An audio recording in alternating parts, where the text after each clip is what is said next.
आप सब लोग बिहार पुलिस का फॉर्म भरे हैं कि नहीं? सब भरे हैं। अच्छा, सब बिहार पुलिस का फॉर्म भरे हैं, तो तैयारी का कुछ रणनीति बता देते। आप लोग तो फाउंडेशन बैच कर रहे हैं, आप लोगों को बिहार पुलिस का बैच नहीं लेना है, बात समझ रहे हैं? आप लोगों को बिना बैच लिए बैच से भी कार्य का तैयारी बता दें, उसको फॉलो करिएगा। रिटर्न एग्जाम में कोई दिक्कत नहीं होगा, लेकिन उसको फॉलो करना बहुत कठिन है, बहुत कठिन। तो क्या करें बता दें? अच्छा बता देते। चलिए, पवन यादव जी, रोहित कुमार जी, हरिराम कुमार जी, तो सबका स्वागत है और उनको बना कर दीजिए। तो आप सभी लोग बिहार पुलिस का फॉर्म डाले हैं। हाल फिलहाल में बिहार पुलिस का रिजल्ट आया है और काफी बेहतर रिजल्ट रहा, हालांकि रिजल्ट उतने का हुआ जितना सीट था। बात समझ रहे हैं ना? तो बिहार पुलिस की शानदार तैयारी, किसी भी कोचिंग का बैच इंक्लूड ज्ञान बिंदु जीएस एकेडमी के बैच से भी बेहतर तैयारी आप घर पर बैठकर कर सकते हैं। आप जो बैच पढ़ रहे हैं फाउंडेशन बैच, और फाउंडेशन बैच में काफी विस्तार पूर्वक पढ़ाया जाता है, विस्तार पूर्वक, क्योंकि इस फाउंडेशन बैच का उद्देश्य केवल आपको परीक्षा में सफल बनाना नहीं है, बल्कि इसका उद्देश्य परीक्षा में सफल बनाने के साथ साथ आपके जीवन को भी सफल बनाना है। वो कैसे? तो इस बैच में इतना पावर है कि कोई भी स्टूडेंट किसी भी विषय में टीचिंग करियर की शुरुआत कर सकते हैं। आप चाहते हैं कि हम आगे चलकर पॉलिटी पढ़ाए, तो रोशन सर के जो पॉलिटी पढ़ाया गया उसका पूरा रिवीजन 2-3 बार करके आप आराम से टीचिंग लाइन में उतर सकते हैं, आपको कोई दिक्कत नहीं। आप चाहते हैं कि बायोलॉजी पढ़ाना, हम जितना बायोलॉजी पढ़ा दिया 2-3 बार रिवीजन करके आराम से बायोलॉजी पढ़ाने के लिए उतर सकते हैं, कोई प्रॉब्लम नहीं। तो इस बैच में इतना पावर है कि आपके जिंदगी में 2 करियर चल रहा है, एक नौकरी वाला और एक टीचिंग लाइन वाला। इसके अलावा इस बैच को करके आप अच्छे निबंधकार यानी कि लेखक बन सकते हैं, ये भी पावर है। आप पत्रकार बन सकते हैं, आजकल जो छपी पत्रकार घूम रहा है उससे बेहतर पत्रकार बन ही सकते हैं, एंकर बन सकते हैं। आप हमारे बोलने की शैली को देख ही रहे, रोशन सर के बोलने की शैली को देख ही रहे, इससे बहुत कुछ आप सीख सकते हैं और बोलने की शैली को और ज्यादा सुधार सकते हैं अखबारों को पढ़कर। आप जितना ज्यादा अखबार पढ़िएगा, हिंदी के उतने ज्यादा शब्द आपके दिमाग में आएंगे और आपकी भाषा, आपके बोलने की क्षमता का उतना अधिक विकास होगा। लेकिन आप घर बैठे बिहार पुलिस की तैयारी करना चाहते हैं तो बैच छोड़ने की जरूरत नहीं है। अभी आप बायोलॉजी पढ़ रहे हैं, रोशन सर हिस्ट्री पढ़ा रहे हैं, हिस्ट्री पढ़ रहे हैं, 2 चीज काफी बेहतर तरीके से आप पढ़ रहे हैं। अब बिहार पुलिस की तैयारी करने के लिए बहुत कुछ नहीं करना है, आपको करना सेट प्रैक्टिस। क्या करना है? Only set practice, only set practice. लेकिन सेट प्रैक्टिस के बारे में इससे पहले बिहार पुलिस के जो बात कर रहे थे उसमें भी बताए थे कि सेट प्रैक्टिस करने और वास्तविकता में सेट प्रैक्टिस करने में बहुत अंतर है। तो सवाल है कि सेट प्रैक्टिस करना कैसे, सेट प्रैक्टिस करना कैसे है? तो सेट प्रैक्टिस करने का तरीका क्या कि मान लीजिए कि आपने कोई भी प्रकाशन का खरीदे और सेट नंबर 1 को लगाए। सेट नंबर 1 में कितना क्वेश्चन था? 100 क्वेश्चन। और मान लीजिए इसमें 40 क्वेश्चन आपको बना और 60 क्वेश्चन उस सेट में आपको नहीं बना। बात समझे कि नहीं समझे? अब जो 40 क्वेश्चन बना वो आपसे बनेगा ही बनेगा, आप सेट नहीं भी मारते ना तो 40 क्वेश्चन आपका अपना था, वो बनवे करता। तो सेट मारकर आप ये पता किए कि 60 क्वेश्चन जो है वो हमसे बन नहीं रहा। अब आपको क्या करना है कि उसी समय 60 क्वेश्चन को याद करना है, उसी समय।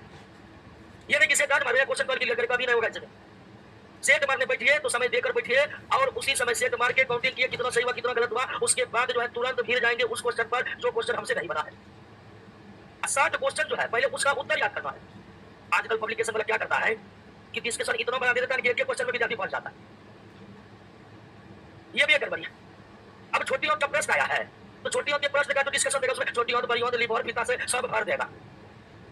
भाई कौन तरीका है ये? अब मतलब छोटी के क्वेश्चन के डिस्कशन में छोटी के बारे में लिखिएगा, पूरा पाचन तंत्र घुसा देता है डिस्कशन। तो उसके प्रकाशन के डिस्कशन में फंसना बिल्कुल नहीं फंसना है। आपका प्रश्न आया कि छोटी की लंबाई कितनी है, वो आपसे नहीं बना, तो सिर्फ उस समय छोटी की लंबाई को याद करना है। बात समझे कि नहीं सब? अब बाकी ना डिस्कशन में फंस लाइन वाला याद करें कभी वो याद होगा, अस्किल हो जाएगा। बात समझे कि सब? और ये हर प्रकाशन का, ठीक है ना, जो हम लोग का प्रकाशन है उसका भी यही समस्या है। तो उसके डिस्कशन में फंसना नहीं है, क्वेश्चन का सिर्फ करना है, याद करना, उत्तर याद करना। 60 क्वेश्चन का क्या करना है? उत्तर याद करना, तुरंत उसी समय, तुरंत उसी समय याद करना है। और हमें नहीं लगता है कि केवल उत्तर याद करिएगा तो 1 घंटा से ज्यादा लगेगा आपको। अब जब आप 60 क्वेश्चन का उत्तर कर लिए तो सेट 1 का सारा 100 का 100 क्वेश्चन आपका अपना हो गया। एक बार फिर से सेट को लगा लीजिए। अब किताब पर बिल्कुल भी ठीक नहीं मारना है, वो तो किताबें पर ठीक मारना नहीं मारना है, किताब पर बिल्कुल भी ठीक नहीं मारना है। 60 क्वेश्चन क्लियर किया, 40 आपको बना तो वो आपका क्लियर 100 में 100 हो गया। फिर जैसे 60 क्लियर हुआ एक बार फिर मार लिया किसको? सेट 1 को। अब दूसरी बार मारिएगा ना तो 90 पे चला जाएगा आपको। फिर यानी दूसरी बार ये फंसना है, 7-8 क्वेश्चन में आप फंसिए जाइएगा। तो जिस 7-8 क्वेश्चन में फंसे उसको भी फिर से याद करना है, 60 क्वेश्चन जो है उसको भी फिर से याद करना। सेट 1 क्या हो गया? क्लियर हो गया। और फिर यही प्रक्रिया अपनाएंगे किस पर? सेट 2 पर। क्लियर हो गया? सेट 2 पर अपनाएंगे। और इस तरह जैसे ही सेट 10 पूरा हुआ, सेट 10 पूरा हुआ, फिर से रिवीजन में मारेंगे उस सेट को 1 से लेकर 10 तक। अब फिर आप करिएगा, मेरा बना लेते फिर आपसे फंसिएगा कुछ क्वेश्चन में, तो फिर उसको ऐसा कर लिए परीक्षा तक मान लीजिए कि आप 30 सेट भी बना लिए तो 30 गुना 100 कितना हो गया? कितना हो गया? 3000 क्वेश्चन। 3000 क्वेश्चन।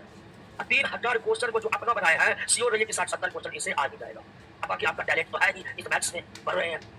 बस समझे कि नहीं समझे? 30 सेट क्यों होगा? परीक्षा तक अगर करते रहिएगा तो लगभग 50-60 सेट आप लगा सकते हैं। अगर प्रतिदिन भी 1 सेट मारिएगा तो भी परीक्षा में लेट है। कल फर्जी परीक्षा की तिथि घूम रहा था। परीक्षा तिथि का फर्जी तिथि वायरल हो रहा। ये सब वायरल सेटर करता सेटर। ये बिहार पुलिस का बहाली आता है, सेटर सब एक्टिव हो जाता है विद्यार्थी से पैसा टकराने के लिए। झूठ मूठ का परीक्षा तिथि वायरल करेगा। हमें भी विद्यार्थी बोल किया कि परीक्षा तिथि आ गया बिहार पुलिस का। तो परीक्षा तिथि तो आ गया बिहार पुलिस का, मैं बोर्ड के वेबसाइट पर आई नहीं। सरकारी रिजल्ट.com जो कि एक बहुत अच्छा ट्रस्टेड वेबसाइट है, उस पर भी नहीं है। तो फिर ये चिट्ठी कौन लिख रहा है, कौन वायरल कर रहा है? तो अभी वो तिथि जो है वो पूरी तरह से सही नहीं है। जब तक बोर्ड के वेबसाइट पर या सरकारी रिजल्ट.com पर न आ जाए तब तक उस पर भरोसा बिल्कुल नहीं करना है। बात समझे कि नहीं समझे? और इस तरह से अगर आप सेट प्रैक्टिस कर रहे हैं तो आपको कोई बैच खरीदने का जरूरत नहीं है। इसी तरह से आपका तैयारी एकदम फुल प्रूफ होगा। और ये तरीका नहीं अपनाइएगा तो आजकल बहुत 150 रुपया बैच, 200 रुपया बैच, 250 रुपया बैच। उस बैच में जो है उस बैच में मास्टर का मुंह दिखाई रस्म होता है। 12 को मास्टर आएगा, 30-30 मिनट मुंह दिखाएगा, उछलेगा, फिर निकल जाएगा। फिर दूसरा मास्टर आएगा, मुंह दिखाएगा, छमकेगा, फिर निकल जाएगा। यही हो रहा है जी, यही हो रहा है। अब समझिए 30-40 मिनट में क्या पढ़ा के जाएगा? इतना बड़ा सिलेबस है। तो ये सबसे बेहतर तैयारी आपका ये बात समझ रहे ना? अब सवाल है कि कौन पब्लिकेशन का सेट मारे? सारा पब्लिकेशन अच्छा है। आपको पब्लिकेशन से लेना देना नहीं है, आपको लेना देना किससे? क्वेश्चन से। किससे? क्वेश्चन से। बात समझ गए ना? अब उसके बाद लुसेंट आता है जी। लुसेंट में विविध है ना, भारत का प्रथम, विश्व का प्रथम, विश्व के संसद के नाम। लुसेंट का विविध हर दिन आपको याद करना, हर दिन। वो विविध से लगभग कितने प्रश्न होते हैं? 5 प्रश्न तो फंसी जाएगा दोस्तों। आप समझ गए कि नहीं? तो समझ गए बिहार पुलिस का तैयारी पूरा फोकस कीजिए सेट प्रैक्टिस पर। सेट प्रैक्टिस कैसे करना है? जो क्वेश्चन नहीं बने उसको उसी समय क्लियर करना है, बाद में क्लियर करने छोड़िएगा तब आपका तैयारी बेहतर नहीं होगा। एक क्वेश्चन आया हुआ है बिहार एसएससी बीएसओ के बारे में बताइए कैसे तैयारी करें? सबका तैयारी ऐसे ही करना है। बात समझ लेना। और अब आज मोटिवेशन क्लास ले लेते हैं, ठीक है? आपको परीक्षा से जुड़े क्वेश्चन। अब देखिए तैयारी करने के भी कई तरीके होते हैं, तैयारी करने के भी कई तरीके होते हैं। अब देखिए फिर एक क्वेश्चन है सबसे बेस्ट पब्लिकेशन कौन है? आपको बताया सारा पब्लिकेशन क्या है? अच्छा है सब पब्लिकेशन। आप कोई भी पब्लिकेशन का खरीदिए, सेट मारिए, अब बस वो जो छिट्टा का छिट्टा डिस्कशन दिया रहता है उसमें बिल्कुल फंसना नहीं। आपको सेट में जो क्वेश्चन नहीं बना उसका सिर्फ क्या करना है? उत्तर याद करना, बस उत्तर याद करना। मान लीजिए आपका प्रश्न आया है कि मौर्य साम्राज्य कितने वर्षों तक शासन किया, तो कितने मान लीजिए 600 वर्षों तक, वैसे आपको याद नहीं है तो मौर्य साम्राज्य कितने वर्ष तक शासन किया, अगर उसका उत्तर 600 वर्ष है तो सिर्फ इसको याद करना। आप उस पब्लिकेशन में जाइएगा तो पूरा डिस्कशन में पूरा मौर्य साम्राज्य दे देगा, तो उसमें बिल्कुल फंसना, जो कौन का है उसको लेना है और आगे बढ़ना। बात समझ गए? और इस तरह से आपकी तैयारी बिल्कुल बेहतर दिशा में जाएगी दोस्तों, ठीक है ना? अब ध्यान दीजिए दोस्तों कि पढ़ाई में सबसे ज्यादा दिक्कत होता है जीके जीएस और मैथ। और अब इस पर कैसे 100% कंट्रोल किया जाए? जीके जीएस मैथ रीजनिंग पर, जिसका इंग्लिश है इंग्लिश को कंट्रोल करना पड़ेगा। जीके जीएस और मैथ रीजनिंग पर कैसे कंट्रोल किया जाए? ध्यान दीजिएगा दोस्तों, बहुत ज्यादा परेशानी होती है इसको कंट्रोल करने। तो आपको रूटीन बनाना ही पड़ेगा इन सब पर 100% कंट्रोल करने के लिए। और इस रूटीन पर हम पहले भी चर्चा कर चुके हैं। इस रूटीन पर क्या करना है आपको? पढ़ाई के रूटीन को बांटना है कितने भागों में? 3 और टाइम नहीं बताता है 8 से 9, 9 से 10 टाइम में बताओ नहीं है। आपको अपने पढ़ाई का रूटीन बनाना है, दिन और रात 2 टाइम में विभाजित करना है। अब दिन भी पढ़ते हैं और रात भी पढ़ते हैं। अब दिन और रात जो पढ़ते हैं दोस्तों तो एक टाइम रखे क्या और दूसरा टाइम समझे क्यों? एक टाइम जीके दिया, दूसरा मैथ लिखो।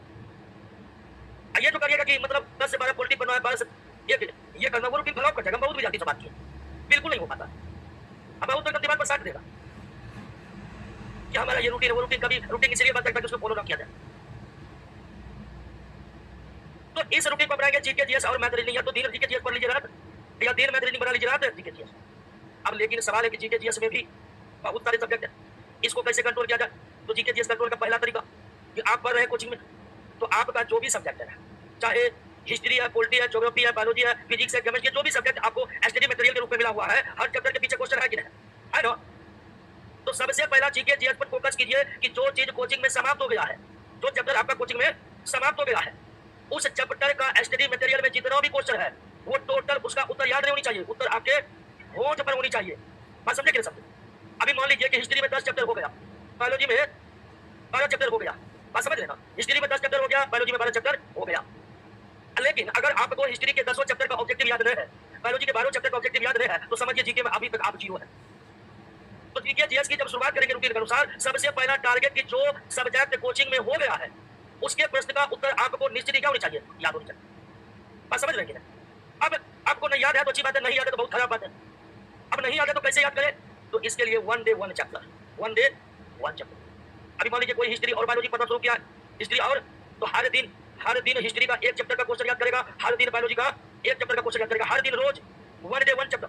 जो इस बैच में रहते मान लीजिए कितना सब्जेक्ट पढ़ लिया है 3, तो वो 3 सब्जेक्ट का हर दिन एक चैप्टर, वन डे चैप्टर।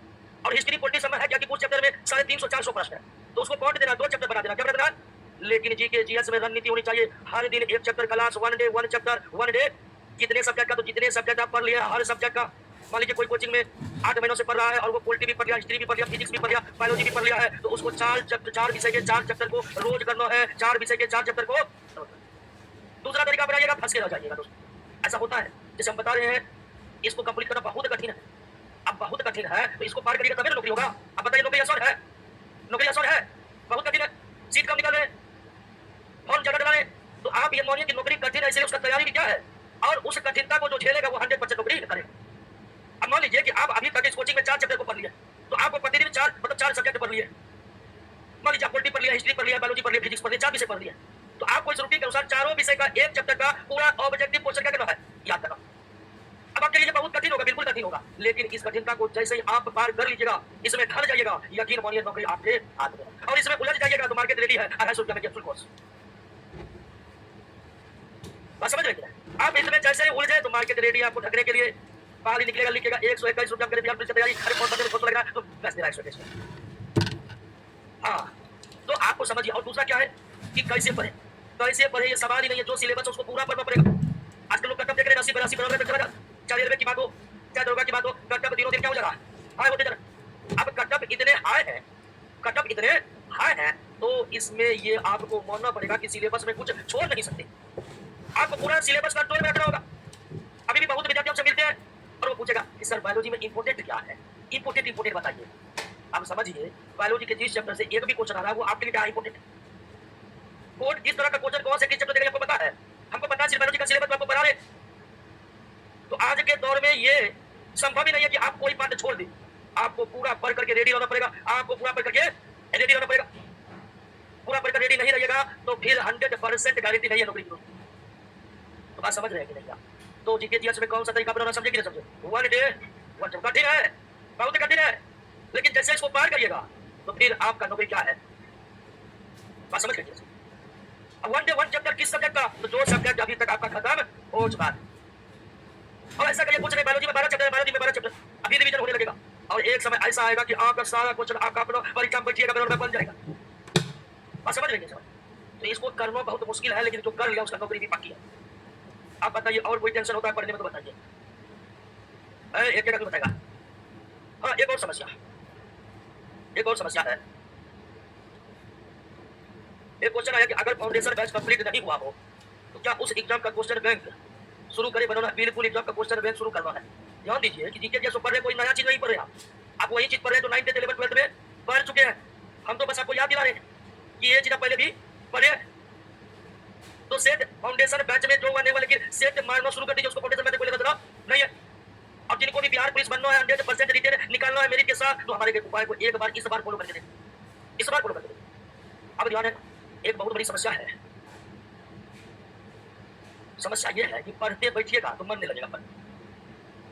ये बहुत समस्या है कि पढ़ने बैठते हैं मन ही नहीं लगता। बस समझे, पढ़ने बैठते हैं मन नहीं लगता, इसको कैसे देखते?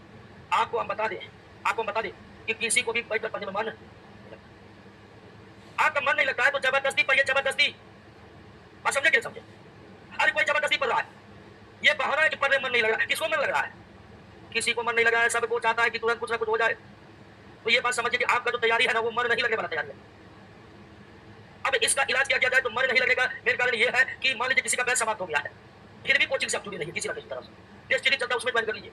जब आप अपने लोगों से मिलते रहिएगा ना तो मन में थोड़ी शांति बनी रहेगी। जैसे अभी क्लास आते हैं ब्रेक होता है, आपस में बात करते हैं आप अपने जैसे लोगों से, इससे क्या होता है कि मन में थोड़ी बहुत जो डिमोरलाइज होने की प्रवृत्ति है वो थोड़ा क्या होता है, और ये ओनली सेल्फ स्टडी में ऐसा होता है कि कभी कभी क्या हुआ, क्या कर रहे हैं, रिकॉर्ड कर रहे हैं, फोन आके रख दिया, यही तो बीमारी है। फोन आ गया, अब क्या लगता है वैसे हम कर रहे हैं, बता रहे तो ये बहुत बड़ी समस्या पर है, समझ जाइए भैया। इसलिए सुनिए, क्लियर हो गया। दूसरा एक और रिक्वेस्ट रहेगा, जब तक आपका नौकरी को नहीं जाता तब तक सोशल मीडिया पर बहुत ज्यादा एक्टिव है। सोशल मीडिया आपके समय को इस तरह चुराता है कि आपको पता भी नहीं चलता। कंसेप्ट विचार ध्यान दीजिएगा, जिसको लग रहा है वो देखते करेगा, लेकिन जिसका दृढ़ निश्चय हमें नौकरी करना है तो आप सोशल मीडिया चलाने का एक समय सुनिश्चित कर दीजिए कि इतना से इतना बजे हम सोशल मीडिया देखकर सारा अपडेट पाएंगे। क्लियर, बात समझ रहे कि नहीं? और ये बात हम एक बहुत बड़े साइकोलॉजिस्ट है भारत के, अभी नाम उनका याद नहीं है, उनके लेख के आधार पर हम आपको बता रहे हैं। तो सोशल मीडिया का जो खेल है ये आपके समय को कब चुरा लेगा आपको पता नहीं। आप फेसबुक खोले कि 10 मिनट फेसबुक देख ले, आप फेसबुक जब बंद करें तो 1 घंटा ज्यादा हो गया, समय बर्बाद हुआ। इसलिए समय सुनिश्चित कीजिए। अगर आपको 1 घंटा सोशल मीडिया चलाना है तो उसके लिए समय सुनिश्चित कीजिए कि क्या बजे से क्या बजे के बीच हमें सोशल मीडिया चलाना है। समय सुनिश्चित नहीं रहेगा सोशल मीडिया का तो फिर आपका भारत दिन वो समय चुराते रहेगा। दोपहर में फेसबुक समय चुरा लेगा, सोने के समय इंस्टाग्राम समय चुरा लेगा, रात को ट्विटर से लेकर तमाम और भी कई सोशल साइट पर आप वो समय भारत दिन आपका समय चुराते रहेगा। इसीलिए सोशल मीडिया को हम इनएक्टिव करने की बात नहीं कर रहे हैं, आप एक्टिव रहिए, लेकिन उसके लिए क्या करिए, समय सुनिश्चित करिए कि इतने बजे से इतने बजे तक हमें सोशल मीडिया देखना है, नहीं तो 24 घंटा में कब आपका समय चुरा लेगा आपको भी पता नहीं चलेगा। बात समझ रहे कि नहीं? अब ध्यान दीजिए, अब ध्यान दीजिए, सोशल मीडिया चला रहे हैं तो झूठ मूठ को लाइक बिल्कुल मत करिए। तो मान लीजिए कि देखना सबका है, लाइक किस करना, बात समझ रहे झूठ मूठ करके आप लोग लाइक करके छपरी सबको बढ़ावा दे रहे हैं, ये सब आपके बदौलत हो रहा है। आपको सारा छपरी लोग प्रोडक्ट की तरह इस्तेमाल कर रहा है, तो बिल्कुल ऐसा नहीं करना है। तो समझ गए ना, सोशल मीडिया के लिए समय सब सुनिश्चित कर रहे हैं ना, कर रहे हैं कि नहीं कर रहे हैं? आज कर रहे हैं, आज कर रहे हैं कि क्या बजे से क्या बजे तक सोशल मीडिया चल रहा है। और दूसरी एक और बात बता दें जिसका अनुभव हम भी किया है, नोटिफिकेशन सब कुछ का बंद करिए, सब कुछ का। बात समझ रहे कि नहीं? सब कुछ का, सिर्फ कोचिंग का टेलीग्राम है उसका नोटिफिकेशन ऑन रखिए कि इंपोर्टेंट मैसेज आपको मिल जाए, सारा नोटिफिकेशन ऑफ। क्योंकि कभी कभार क्या होता है कि हम भी ऐसा महसूस किया है कि पूरा एकदम लीन होकर आप पढ़ रहे हैं और तुरंत व्हाट्सएप का नोटिफिकेशन गिरेगा, ठीक है? अब तुरंत अब देखिएगा 4 क्वेश्चन का मैसेज आया, पढ़ाई छोड़ के खोल रहे हैं, अब फिर कहीं जवाब देने का मन हो गया, आधा घंटा गायब। तो सारा नोटिफिकेशन को क्या कर देना है, ऑफ कर देना है। और सोशल मीडिया के लिए क्या करना है, समय सुनिश्चित करना कि कब चलाए कब चलाए। बात समझ रहे हैं कि नहीं? क्लियर? और ये बात समझिए कि आप जिस चीज का तैयारी करते हैं वो बहुत मुश्किल है, एक एक बात पर आपको खड़ा उतरना पड़ेगा, नहीं तो फिर बहुत दिक्कत हो जाएगा दोस्तों। अगर आप डरने हैं कि नहीं हमें तैयारी करना है तो हमारे बात को आप सही मानकर उसको फॉलो कीजिए, तब जाकर ये संभव हो पाएगा। ये जो छिटपुट तरीके से पढ़िएगा कुछ हासिल नहीं कर पाइएगा दोस्तों। तैयारी बेहतर रहेगी ना, नौकरी नहीं होने के बाद आप टीचिंग करियर को अपना सकते हैं। छिटपुट तरीके से पढ़िएगा ना नौकरी होगा और ना फिर अंत में आप टीचिंग करियर अपनाने लायक रहेंगे। बात समझ रहे कि नहीं? और आजकल सोशल मीडिया की तैयारी को बहुत ज्यादा डिस्टर्ब कर रहे हैं, आपके समय को बहुत चुपके चुपके चुरा रहे हैं, इसलिए इस पर सतर्क होने की बहुत आवश्यकता है। इसलिए समय सुनिश्चित कीजिए कि कब सोशल मीडिया चलाएंगे। बात समझ लेगा, अनिलबाजी से बिल्कुल दूर रहना, बिल्कुल दूर। आप लोगों के बीच में से कई ऐसे लोग हैं झूठ मूठ के आगे एक तो और नोट की छत होगी। दोस्तों हम कोचिंग आ गए हैं, बैठ गए हैं, अब सर आएंगे क्लास शुरू होगा, ये सब नौटंकी बिल्कुल गड़बड़ चीज है। आप पढ़ने आए हैं, आपको रीले बनाना है या मान लीजिए किसी को फैशन डिजाइनर बनना है, किसी को मॉडल बनना है, तो उसके लिए अच्छा इंस्टीट्यूट में चाहिए। आपको मॉडलिंग करना है, फैशन डिजाइनर बनना है या फिर किसी और कला के क्षेत्र में आपको है बनाना है, तो फिर झूठ मूठ के क्यों फंसे हुए ज्ञान बिंदु, क्यों आप जी समय बर्बाद करें? आप जाइए प्रॉपर ट्रेनिंग लीजिए और क्षेत्र में उतरिए, है कि ना? और छपड़ी सब आजकल करते हैं, वीडियो बनाएगा पवन सिंह के पर सर मुंह आता है, मतलब एक बहुत बड़ा क्वेश्चन और इसका जवाब हम पहले भी दिए हैं। तो ये पूछ रहे कि पढ़ते समय नींद आता है, इस समस्या का क्या हल है? अब देखिए इस समस्या का बहुत हल है, लेकिन इस समस्या का एक कारगर हल है हमारे पास। ध्यान दीजिएगा, आप लोग ध्यान दीजिएगा, पढ़ते समय नींद आता है, इस समस्या का क्या हल है? इस समस्या का क्या हल है? इस समस्या का हल बहुत कुछ है, लेकिन एक कारगर हल है हमारे पास, और इस कारगर हल को हम भी उपयोग करते थे जवाब पढ़ रहे। और हल ये है कि 2 टाइम सोइए, दिन में भी रात। आप रूटीन बनाइए, दिन में कितना घंटा सोना है। अब रात में सोते हैं ना, 2 घंटे कटौती कर लीजिए, और यकीन मानिए दिन में आप सो गए ना, वहां दिन आपको नींद की समस्या होगी नहीं। और पूरा दिन आप पूरी तरह से मतलब पढ़ने में होता है कि दिन में नहीं सोइएगा, धीरे धीरे जो है पढ़िएगा, आलसी आने लगेगा। तो अगर आप सोने के समय को 2 भागों में डिवाइड कर देते तो ये समस्या बिल्कुल क्या हो जाएगा। अगर दिक्कत है तो 2-4 दिन फॉलो करके देख लीजिए, आप जितना सोते उतने सोइए, बस रात के सोने के समय में क्या करना है, और उसकी जगह पर दिन को सोना। 2 घंटा दिन को सो जाइएगा, न दिन पढ़ते समय नींद आएगा और न 12 बजे तक रात पढ़ते समय नींद आएगा। आप समझ रहे हैं? ये सबसे कारगर उपाय है। दूसरा कोई कारगर उपाय नींद का एक ही हल है, सो जाइए, दूसरा कोई हल ही नहीं है नींद का। और नींद आपको दिन में ही आता होगा पढ़ते समय, रात को आता है तो आप सोइए जाते, तो दिन को भी आ रहा है तो दिन को भी क्या करिए, सो जाइए। झूठ बोल सो जाइए, मान लीजिए 1 घंटा सोए, 1 घंटा सो के उठ के जब आप पढ़िएगा देखिएगा पूरा स्फूर्ति सा भरा रहिएगा। जो चीज को आप करने में 1 घंटा लगता है आप 45 मिनट में उस चीज को क्लियर कर दीजिएगा सो के उठने के बाद। अब सवाल है टोटल कितना घंटा सोना चाहिए? 6 घंटा पर्याप्त है युवाओं को सोने के लिए, और आप 8 घंटा सोइए, 8 घंटा। और तीसरी बात, जो खुद से खाना बनाते हैं उसके लिए हम बता देते हैं, बहुत लोग खुद से खाना बनाते हैं और खाना बनाने से नौटंकी करते रहते हैं, झूठ मूठ के 3 घंटा तक खाने बनाते रहेगा। 45 मिनट खाना बनाने के लिए बहुत है, बहुत।